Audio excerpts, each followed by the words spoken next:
যিমানেই শুনি ঠিক মোৰ চকুৰ আগৰ পৰা আঁতৰত ৰাখিবলৈ চেষ্টা কৰিছো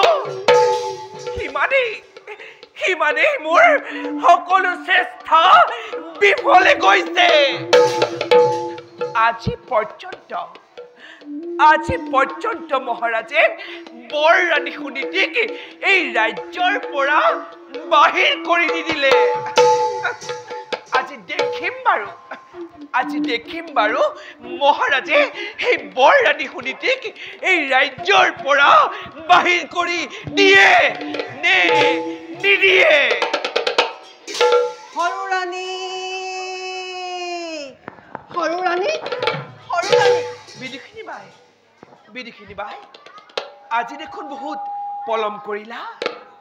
সৰু ৰাণী আজি যিহে সমস্যাত উপনীত হৈছিল তোমাৰ লগত দেখা নহলেহেঁতেন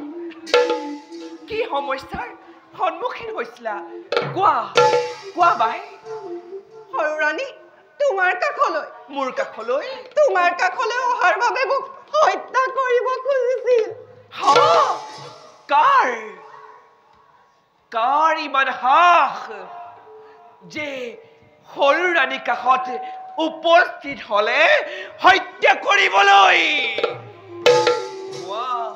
কোৱা বাই তাৰ মই উচিত ব্যৱস্থা কৰিম সৰু ৰাণী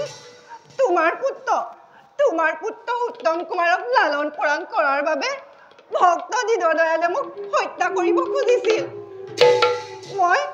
পলাহে আহিছো সৰু ৰাণী মই পলাহে আহিছো মোক নিৰ্ভয় দিয়া সৰু ৰাণী মোক নিৰ্ভয় দিয়া ভয় নাই বিদুষিনী বাই